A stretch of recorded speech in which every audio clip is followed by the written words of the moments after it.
Ini. Nah, pelarut kemarin saya kayaknya jelasinnya cuma singkat-singkat aja ya. Jadinya intinya, dalam mengambil zat aktif tersebut itu kan digunakan pelarut gitu ya. Nah, pelarut yang kita gunakan itu macam-macam ya kan. Contohnya misalnya, syaratnya terlebih dahulu ya, yang dia itu mempunyai selektivitas maksimal. Kapasitas terbaik ditinjau dari koefisien saturasi produk dan kompatibel dengan bahan-bahan yang diekstraksi. Jadi kalau misalnya teman-teman mau mengambil senyawa yang dia itu bersifat polar, jadi kita yang menggunakan pelarut yang polar. Contohnya misalnya seperti etanol, metanol, nah kayak gitulah, etanol, metanol, atau mungkin air kayak gitu itu juga bisa. Tapi kalau misalnya ternyata, zat aktif yang ada di dalam tanaman tersebut itu tadi merupakan bersifat nonpolar, otomatis kan kita nggak bisa menggunakan pelarut-pelarut polar, sehingga kita menggunakan pelarut-pelarut yang cenderung ke arah semi atau non-polar. Misalnya menggunakan apa ya, heksan atau menggunakan butanol atau etil asetat, nah, dan lain-lain seperti itu. Kita harus tahu terkait dengan zat aktif apa yang terkandung di dalam tanaman tersebut yang dia itu mempunyai aktivitas.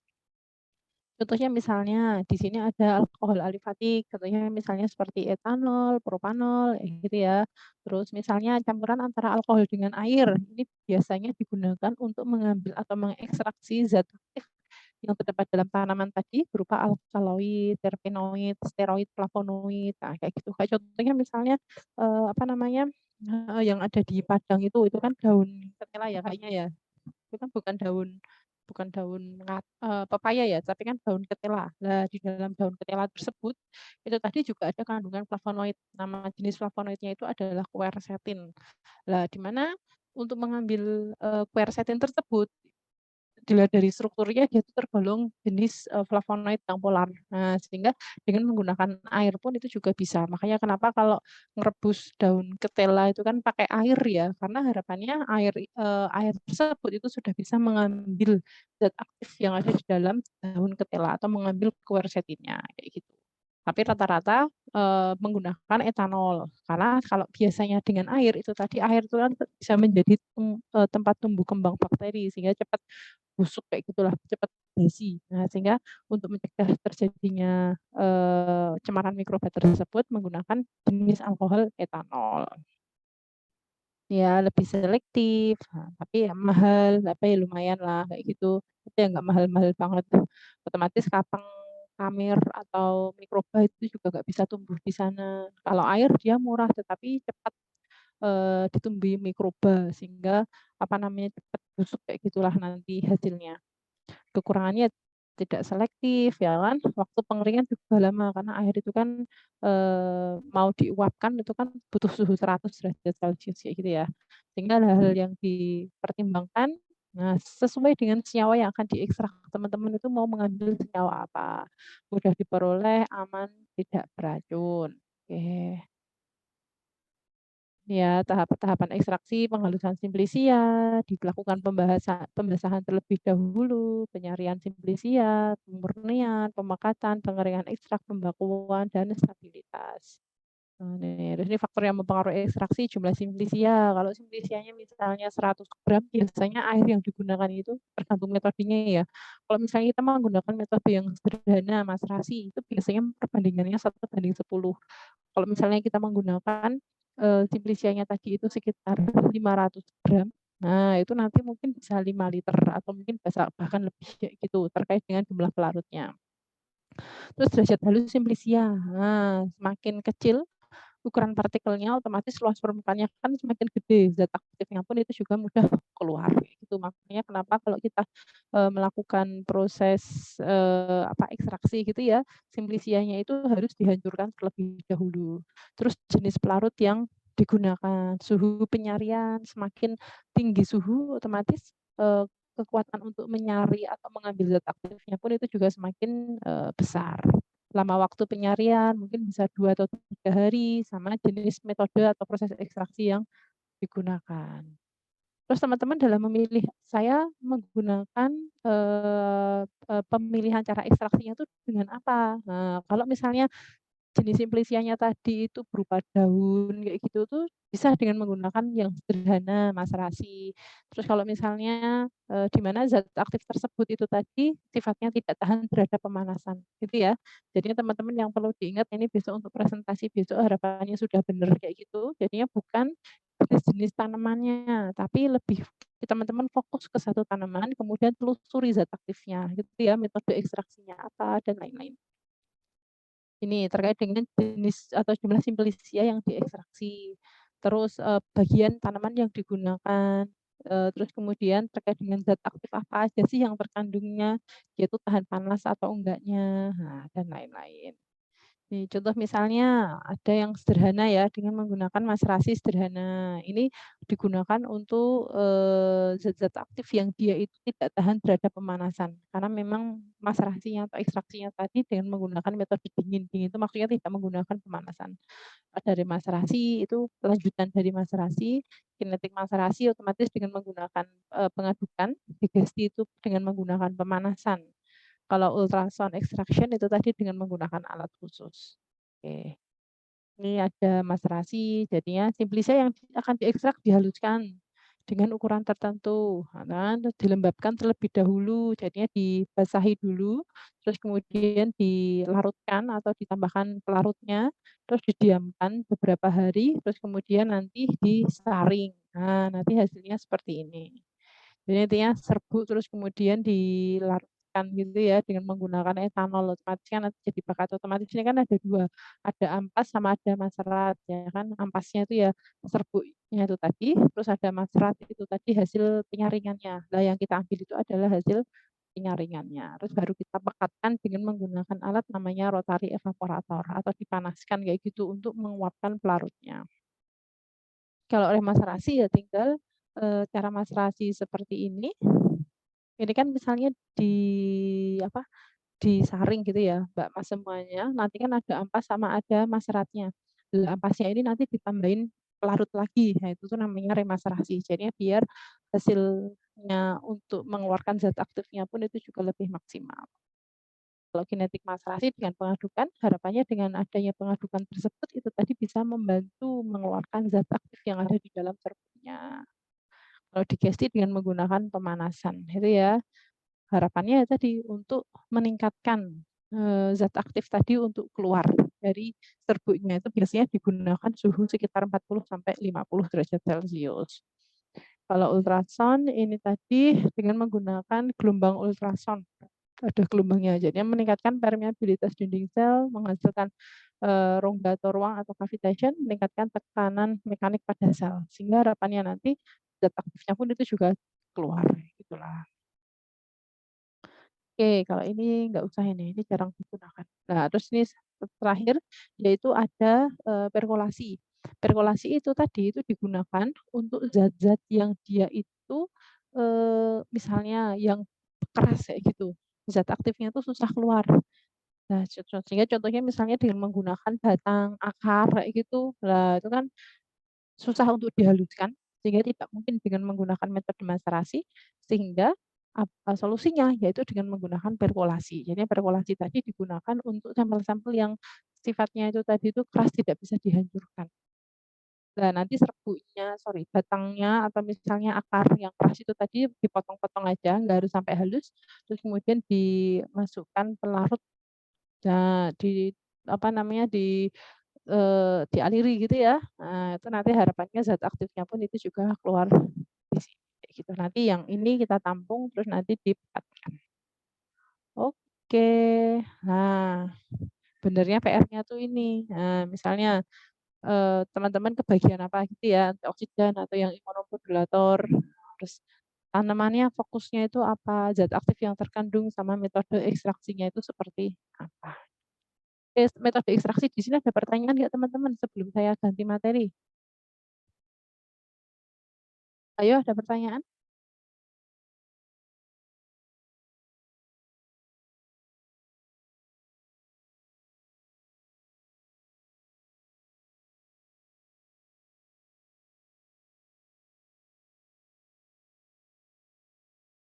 Halo teman-teman?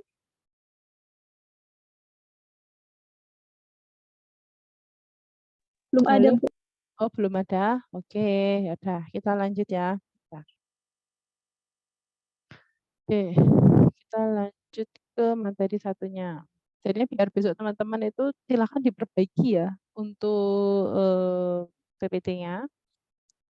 Nanti, mau dibuat makalah atau cukup PPT, tapi kalau PPT kalau bisa yang bagus, yang lengkap ya kan, ini kan belum lengkap ini, nggak ada ekstraksinya, cuma menyebutkan jenis-jenis tanaman. Ini mungkin ini dari Google dikopas ini kayaknya. Ya soalnya masih umum banget nih. Bentar.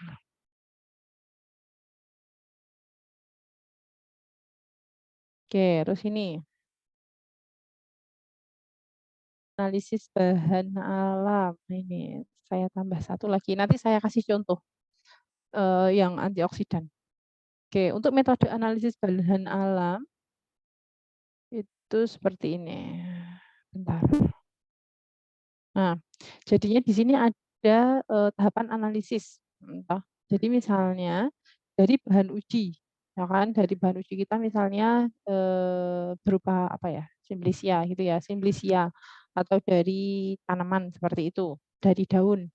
Terus kemudian, kita cek dari daun tersebut, misalnya kita mau, menganalisis daun apa ya, kumis kucing atau daun tapak dara atau rimpang kunyit gitu mungkin. Nah, rimpang kunyit kita harus ngecek nih, "Oh, ini benar nggak ya ini kunyit?" Nah, karena kunyit, jahe, kencur itu kan bentuknya mirip semuanya ya, kita harus cek kebenarannya. Oh, ternyata udah oke. Nah, kita lanjut ke menggunakan metode ekstraksi. Misalnya dari kunyit tersebut, kemudian kita keringkan terlebih dahulu, terus kemudian kita cuci, terus kemudian dihancurkan menjadi kecil-kecil, terus kemudian dilakukan perendaman, nah, terus habis direndam disaring. Nah, setelah disaring, ampasnya tadi dikasih pelarut lagi, kan ada sarinya ya, sarinya tadi kita pekatkan. Nah, itu tadi dengan menggunakan metode ekstraksi. Oh, ternyata zat aktif yang terkandung di dalam kunyit tersebut itu ternyata, sifatnya tahan terhadap pemanasan, misalnya seperti itu, atau tidak tahan terhadap pemanasan. Jadinya di sini, eee, parameternya di sini itu adalah, metode ekstraksinya. Yaitu tahan pemanasan atau enggak. Nah, ini ya, bentar. Nah, ini metode panas atau dingin dalam menentukan metode ekstraksinya, itu berkaitan dengan zat aktif, nah, yang terkandung di dalam Simplisia tanaman tersebut, ya kan. Terus setelah itu dilakukan pemurnian. Nah, misalnya pemurnian di sini itu, dari ekstrak kunyit tersebut, ternyata zat aktifnya itu adalah kurkumin. Nah, kurkumin itu kan zat aktif ya. Kalau kunyit itu tuh nama tanamannya, kalau kalau zat aktif itu namanya tuh kurkumin. Nah, saya ingin melakukan pemurnian atau saya ingin mengambil bagian kurkuminnya aja, Bu, di dalam, sampel kunyitnya itu tadi, ekstrak kunyitnya. Nah, otomatis dengan menggunakan metode fisika kimia ya, kita harus tahu, sifat fisika kimia dari kurkumin itu seperti apa. Lah, nanti itu bisa menjadi tambahan teman-teman untuk presentasinya besok, ya kan. Nah, terus selanjutnya setelah dilakukan pemurnian, ya kan, atau dengan menggunakan, mengetahui sifat fisika kimianya itu tadi, otomatis teman-teman harus mengidentifikasi, benar nggak ya ini tadi itu merupakan senyawa kurkumin. Nah, sehingga harus dilakukan uji kualitatif.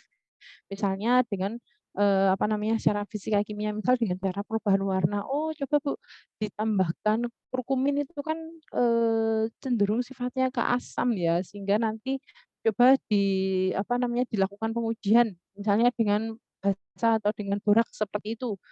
Borak ketemu kurkumin jadi apa, Mas, Mbak semua? Boraks. Boraks itu yang ada di bakso itu loh.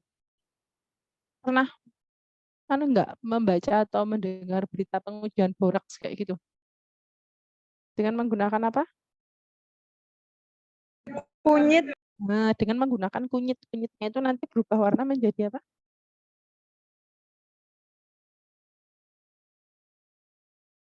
Kunyitnya berubah warna menjadi apa kira-kira?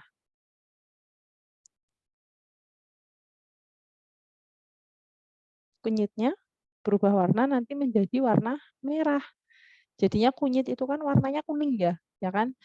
Nah, tapi kalau misalnya dia itu dalam keadaan basah, dia itu nanti menjadi atau berubah warna menjadi warna merah karena kunyit atau kurkumin itu tadi memang stabilnya itu dalam lingkungan asam. Nah, makanya kenapa kunir asem itu ya, karena memang orang zaman dulu tuh selain bisa digunakan untuk penyegar asemnya, ternyata itu bisa juga untuk menstabilkan si kurkumin tersebut, sehingga kunir asam itu identik dengan warna kuning atau orange gitu ya. Nah, tapi kalau misalnya nggak dikasih asam ya kan dengan, penyimpanan seperti itu, otomatis pH-nya akan berubah. Nah, sehingga nanti takutnya nanti berubah jadi basa dengan penyimpanan, warna kurkumin kunyitnya itu tadi menjadi warna merah. Nah, seperti itu. Ini harus dilakukan identifikasi terlebih dahulu, ya kan, identifikasi secara kualitatif dengan menggunakan perubahan warna, ya kan, tengkorak misalnya seperti itu. Nah, terus nanti baru dilakukan hasil analisisnya. Oh, berapa, kadarnya kurkumin yang terkandung di dalam kunyit gitu. Tapi kita nanti nggak sampai hasil analisis, cukup sampai identifikasinya ini aja. Tuh. Nah, jadinya saya jelaskan ya, tugas teman-teman di sini yaitu nah, saya ketik aja.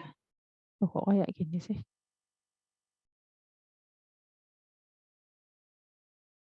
Mana ini? Cuma jadi kayak gini ya? Nah, loh kok nggak bisa? Terus aku nggak bisa ngetik ini, aku nggak bisa ngetik. Layout, kok nggak bisa ya? Aneh ini.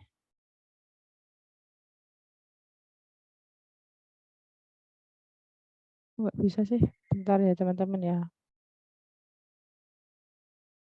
Nah ini aja. Untuk tugasnya itu tuh kayak gini jadinya. Hmm. Pertama, teman-teman kan sudah ada itu ya, apa namanya, udah dibagi gitu ya. Kemarin misalnya tentang antioksidan atau, misalnya imunomodulator nih yang kelompok 1 dan 2 dulu aja, imunomodulator, ya kan? Itu teman-teman bisa menjelaskan terkait dengan pengertian, ya kan? Pengertiannya atau, faktor resiko itu kayak, penyebabnya, penyebab dan lain-lain, kayak gitulah. Nah, itu nanti dikit aja, nggak usah banyak-banyak. Terus jenis tanaman, itu mungkin, cukup dikit aja, 1 sampai 2 tanaman aja, ya kan. Terus, 1 juga boleh sih, nggak apa-apa. Terus teman-teman menjelaskan, kan jenis tanaman, 1 tanaman gitu ya, zat aktif yang terkandung dalam tanaman tersebut. Ini identik misalnya otomatis berkaitan dengan strukturnya, ya kan. Teman-teman menjelaskan sifat fisika, ini zat aktif itu tuh nggak usah semuanya ya, zat aktif tuh nanti ke teman banyak banget ya kan. Zat aktif yang mempunyai aktivitas sebagai antioksidan. Jadinya teman-teman jangan flavonoid kayak gitu jangan, flavonoid itu tuh umum. Jadi misalnya lebih spesifik lagi, misalnya quercetin, terus misalnya apa, apa ya, kalau flavonoid, alkaloid itu tuh terlalu umum banget nih. Jadinya teman-teman fokus ke 1, misalnya eugenol, luteolin, nah kayak gitulah. Jadinya lebih spesifik sehingga nanti kita bisa mencari sifat fisika zat aktif tersebut. Zat aktif itu tunggal ya, bukan golongan. Zat aktif yang terkandung dalam tanaman tersebut, entah ini cukup 1 aja. Nah, yang berperan ya, peran atau, yang berperan sebagai khasiat itu tadi. Terus sifat fisika kimia zat aktif tersebut itu seperti apa, terus metode ekstraksi. Nah, yang digunakan untuk mengambil zat aktif tersebut, terus setelah itu, analisis kualitatif zat aktif tersebut. Nah, itu ya. Nah ini ya benernya tuh yang dijelaskan tuh ini. Jadinya pertama fokus terkait dengan pengertian penyebab, nah, dan kawan-kawannya itu tadi. Terus jenis tanamannya itu 1 sampai 2 tanaman, ya kan? Bebas, semakin banyak semakin bagus, otomatis tapi semakin banyak yang dijelaskan juga, tapi kan lebih detail. Terus zat aktif yang terkandung dalam tanaman tersebut, misalnya eugenol, quercetin, atau apalah. Sifat fisika kimia, kelarutannya seperti ini, didihnya, titik leburnya seperti ini, sehingga itu nanti akan mempengaruhi dalam pemilihan metode ekstraksi. Terus yang terakhir adalah analisis kualitatif zat aktif tersebut. Iya teman-teman ya. Ada pertanyaan untuk tugas besok? Mungkin kelompok 1 juga dibenerin ya yang antioksidan ya. Karena kelompok 1 dan 2 ini sepertinya kok sama hasilnya, apa PPT-nya. Ada pertanyaan teman-teman sebelum saya lanjutkan lagi? Ibu mohon maaf tadi tulisannya belum muncul. Oh, tulisannya belum muncul. Walah, kok Belum. nggak bilang dari tadi. Bentar. Ini udah? Sudah, Bu. Nah, oke. Sip. Nanti saya ini kan aja. Oh, saya simpan aja ya. Terus nanti saya share di grup aja lah. Bentar. Kok kayak gini. Ini meteran obat tugas.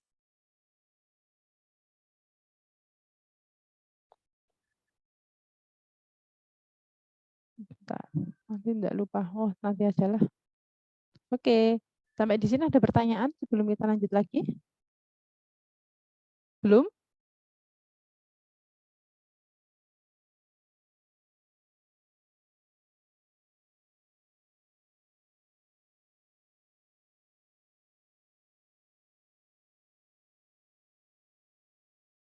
Gimana teman-teman? Lanjut? Sudah jelas? Sudah, Bu. Oke. Nah, saya lanjut lagi ya.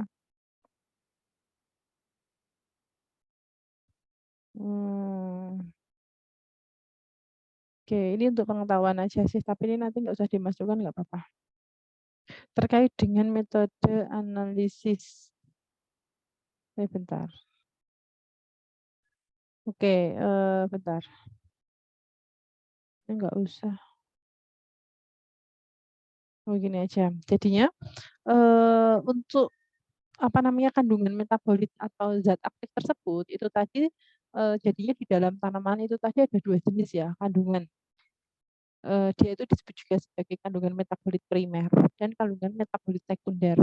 Nah, yang mempunyai khasiat terhadap manusia yang dia itu mempunyai aktivitas sebagai antioksidan, mempunyai aktivitas sebagai imunomodulator, itu tadi adalah kandungan metabolit sekundernya, bukan primer, ini sekunder.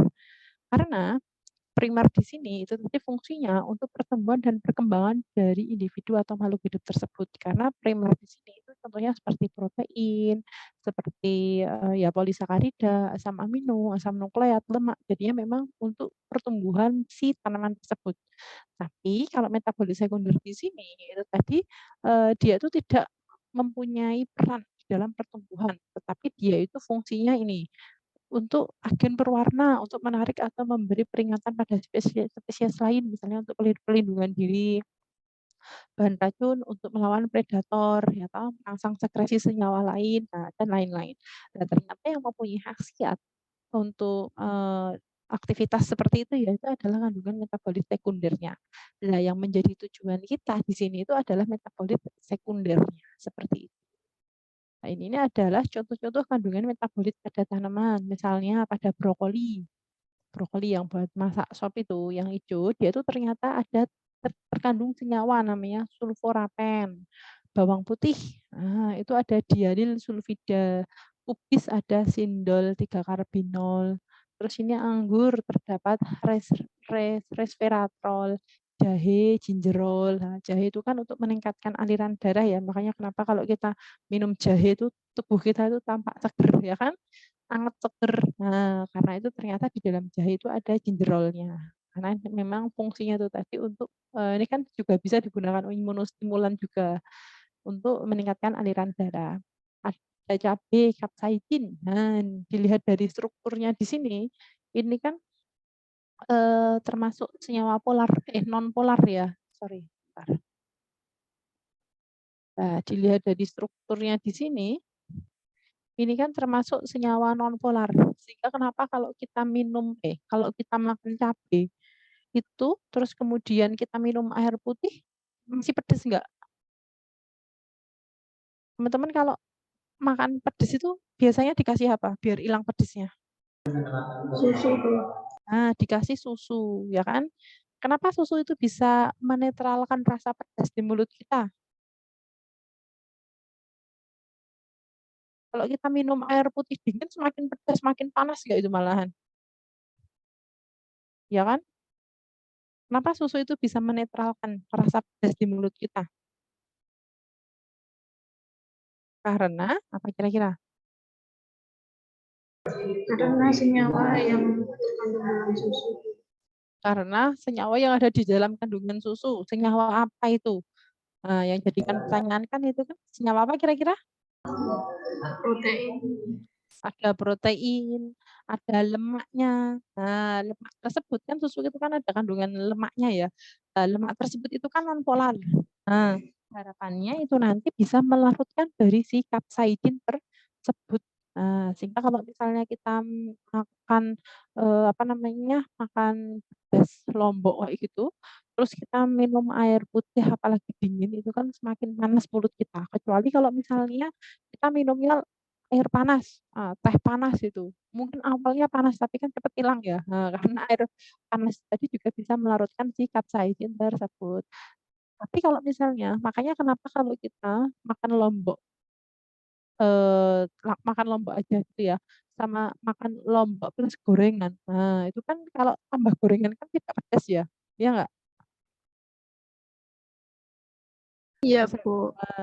nggak pedes tuh, apa tahu goreng sama atau tempe mendoan sama lombok itu kan nggak pedas karena kenapa? Di dalam tempe mendoan, di dalam tahu goreng itu kan ada minyaknya. Lah minyaknya itulah yang melarutkan si capsaicin tersebut. Makanya kenapa kita kalau makan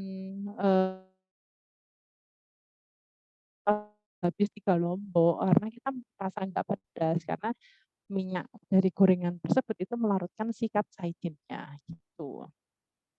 Ada daun teh, galat madu, ada kedelai, genistein, ada kunyit, kurkumin. Nah ini yang maksud saya adalah zat aktif.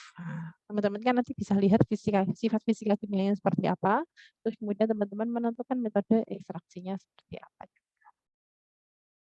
Oke, terus ini untuk uji kualitatifnya itu bisa berdasarkan dari perubahan warna, endapan, bau, gas gitu ya. Kalau metabolit sekunder ya alkaloid, terpenoid, dan kawan-kawannya. Oke, terus kalau ini metode identifikasinya, tapi kita nggak sampai sini karena teman-teman belum mendapatkan instrumen ya, jadi nggak usah aja. Terus ini misalnya, ini misalnya analisis kandungan flavonoid daun singkong. Nah, misalnya itu teman-teman misalnya yang kemarin antioksidan itu ya, saya mau fokus ke daun singkong Bu, oke. Daun singkong terdapat senyawa apa? Oh ternyata dia itu ada flavonoidnya.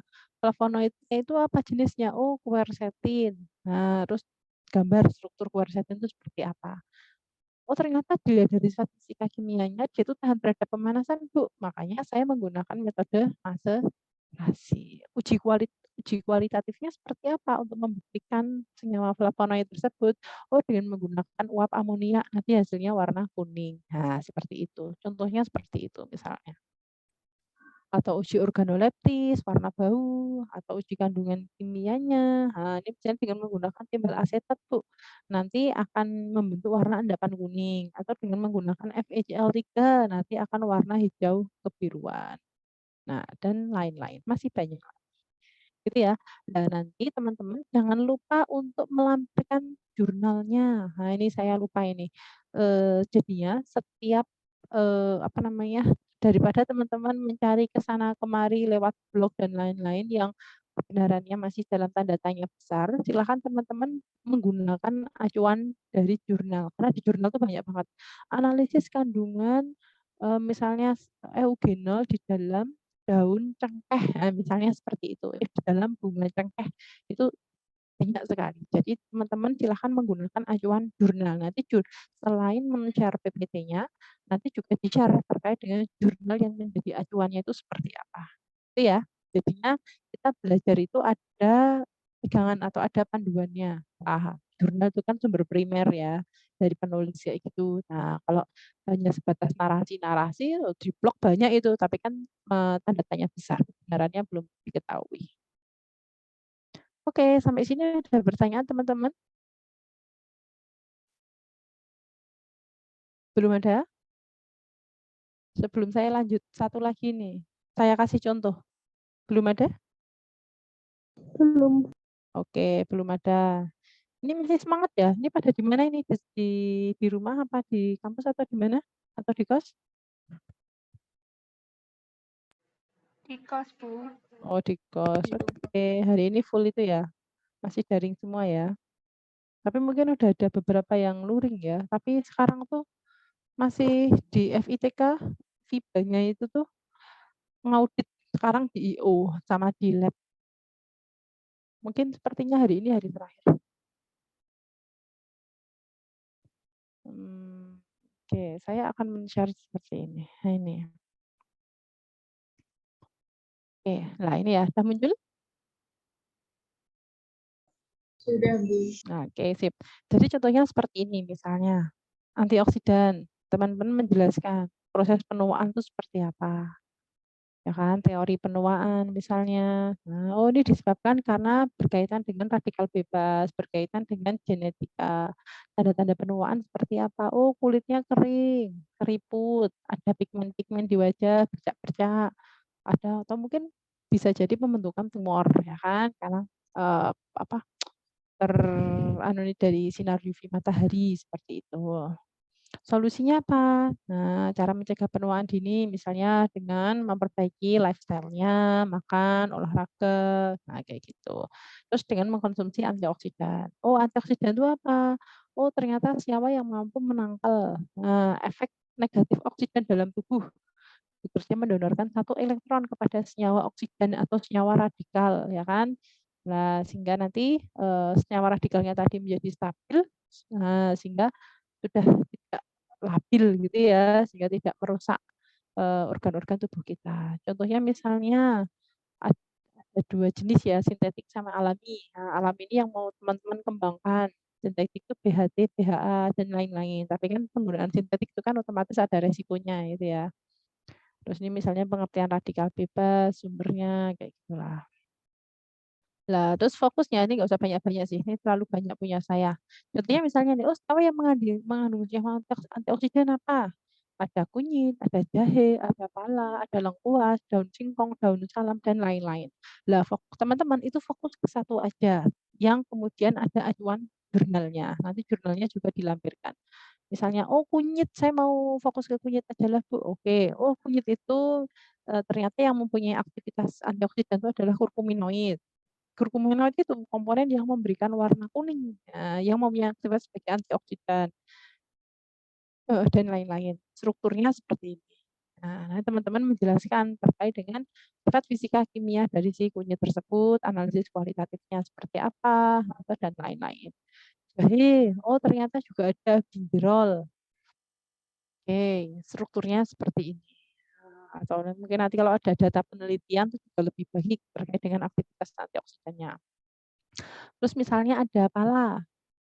Nah, ini ada eugenol, Bu. Strukturnya seperti ini. Mekanismenya seperti apa? Nah, ini dengan cara menghambat peroksidasi lemak dan meningkatkan aktivitas enzim seperti dismutase superoksida, katalase, glutation peroksidase, glutamin transferase, dan glukose 6-fosfat dehidrogenase. Oh iya, sama mekanisme zat aktif ya, saya kok lupa. Bentar, saya tambahin lagi.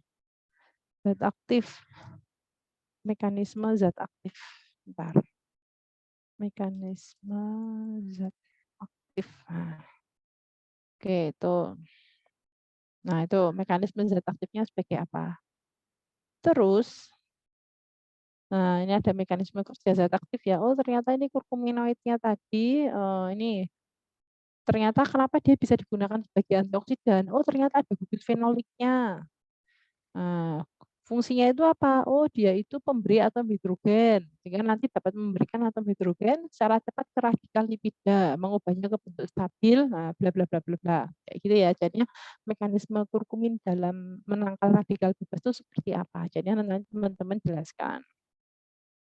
Oh, analisis kualitatifnya, oh saya dengan menggunakan KLT, di jurnal kan masih ada ya, ini saya juga cuma, screenshot dari jurnal, misalnya dengan menggunakan pelarut etanol asam asetat dengan perbandingan segini, nanti dielusi, nanti hasilnya seperti apa, nanti bisa dijelaskan. Atau kalau enggak, dengan menggunakan reagen warna, nanti terjadi perubahan warna atau endapan, nanti bisa dijelaskan. Itu ya teman-teman ya. Oke, jadinya, bentar. Jadinya nanti yang menjadi PR teman-teman semuanya itu adalah ini. Nah, bagian yang dibahas. Oke, nanti dijadikan itu nggak apa-apa, PPT. Sebentar, saya share di grup aja ya, nanti nggak kelupaan. Ini grup kita apa tuh namanya? Oh, kimia tanaman obat. Oke.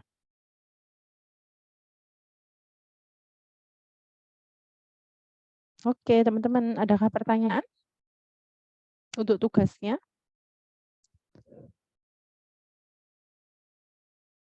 Halo? Belum ada, Bu. Belum ada ya? Oke, jadinya nanti, teman-teman silakan diperbaiki dari kelompok 1 ya. Kelompok 1 sepertinya juga masih umum sekali, belum tepat. Nanti silakan jadinya nanti, minggu depan kita kembali presentasi ke kelompok 2 yang belum. Kalau 1 kan kemarin udah lah, kelompok 2. Nanti kalau misalnya waktunya nggak, apa namanya, habis seperti itu, nanti satu pertemuan bisa 2 presentasi nggak apa-apa. Yang penting kan teman-teman dapat semuanya nanti. Gitu ya teman-teman ya. Oh iya, untuk UTS-nya nanti akan kita laksanakan secara luring, insya Allah nanti minggu depan. Minggu depan kan udah luring ya, ini terakhir untuk daringnya. Nanti minggu depan kita UTS, terus minggu depannya lagi, kita kembali lagi pertemuan ke-8. Sudah, jadinya nanti silakan teman-teman pelajari materi, dari pertemuan awal ya sampai ini, nanti untuk yang presentasi-presentasi kelompok, itu nanti, teman-teman jadikan, eee, makalah, nanti enaknya gimana ya UAS-nya? Kemarin tuh teknis UAS-nya gimana ya? Saya kok lupa.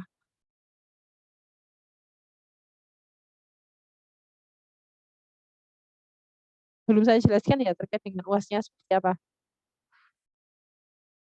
Belum, Bu.